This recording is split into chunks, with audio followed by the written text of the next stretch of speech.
আব্বাকে কখনো রাত 12টার আগে বাড়ি ফিরতে দেখিনি আমি। বেশিরভাগই ফিরেন গভীর রাতে। দরজায় দাঁড়িয়ে একবার শুধু আম্মাকে ডাকেন, আম্মা সঙ্গে সঙ্গে দরজা খুলে দেন। আম্মা গভীর ঘুমে থাকলেও আব্বার গলা পেলে আম্মা জেগে ওঠেন। অদ্ভুত সম্পর্ক দুজনের। আব্বা অনেকটা পাগল ধাঁচের মানুষ, এবারে জামাই হবার মতো নয়। আমার নানাজান আলহাজ মাওলানা সোবাহান তালুকদারের কোনো পুত্র সন্তান নেই। 3 কন্যা জন্মের পরপরই মারা গেছে। বেঁচে আছেন কেবল আমার আম্মা, একমাত্র মেয়ে, এবং তার বিশাল সম্পত্তি কিভাবে রক্ষা হবে সেই নিয়ে নানাজান বেশ দুশ্চিন্তায় ছিলেন।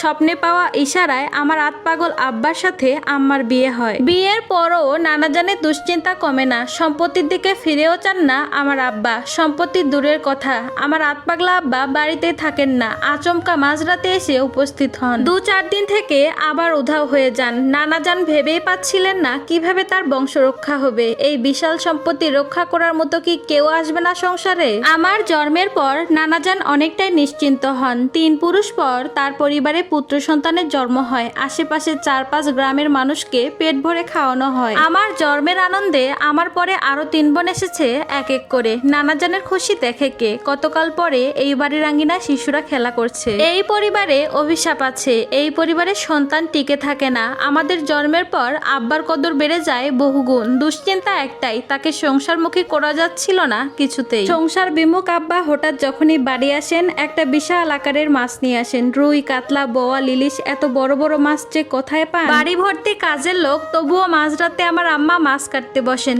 আব্বা পাশে বসে থাকেন। তাজা তাজা মাছের মাথা আর পেটিগুলো রান্না করা হয়।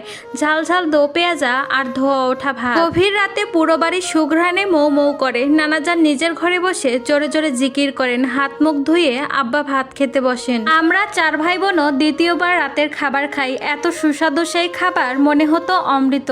আব্বা খাওয়ার সময় আম্মা পাশে বসে বাতাস করতেন। আব্বা নিজের প্লেট থেকে আম্মাকে খাইয়ে দেন। প্রতিবার একইভাবে আম্মা বলেন, এত খিদা ছিল আমার পেটে, আগে বুঝি নাই। আব্বা বলেন, খাও সোহরাবের মা, পেট ভইরা খাও। আম্মাকে দেখতে ঠিক নতুন বইয়ের মতো লাগে। তিনি লজ্জা লজ্জা মুখ করে আব্বার প্লেটে আরো ভাত আর মাছের পেটের দো পেঁয়াজা তুলে দেন। আমাদের খাওয়া শেষ হয়ে যায়, কিন্তু আমরা উঠি না। বড় বড় চোখে মুগ্ধ হয়ে আব্বার খাওয়া দেখি। হঠাৎ আবার কখন যে আব্বা বাড়ি থেকে উধাও হয়ে যায় আমরা বুঝতেও পারি না। নানাজান প্রথম প্রথম আব্বার পিছনে অনেক লোক লাগিয়েছিলেন, কোথায় যায় কি করে খোঁজ রাখার জন্য। কেউ আব্বার খোঁজ দিতে পারে না, যেন মানুষটা হাওয়ায় উবে যায়। নানাজান শেষ পর্যন্ত হাল ছেড়ে দিয়েছেন। আব্বা বাড়িতে না থাকলে আম্মা রান্নাঘরে যান না, সারাদিন ঘরে বসে কাঁথা সেলাই করেন, কিংবা আব্বার জন্য পাঞ্জাবি রুমালে নকশা করেন। আমরা কাছে গেলে জড়িয়ে ধরে কিছুক্ষণ বসে থাকেন, তারপর আবার নিজের কাজে ঢুকে যান। নামাজ, গোসল, খাওয়া বাদে আর কিছুতেই মন দেন না। নানিজানকে আমরা দেখিনি, অনেক আগেই মারা গিয়েছেন। নানাজান আমাদের পরম যত্নে আগলে রাখেন, চোখের আড়াল করেন না। আমাদের খেয়াল রাখার জন্য বাড়িতে অনেক লোকজন আছে, বছর চুক্তি মাস্টার, মৌলভী ইত্যাদি। সকাল বিকাল তাদের কাছে পড়ালেখা করি। আমাদের বাড়িতে রান্নার জন্য আমেনা চাচি ছিল। তার কাছ থেকে শুনেছি নানাজানের দাদা খুব অত্যাচারী জমিদার ছিল।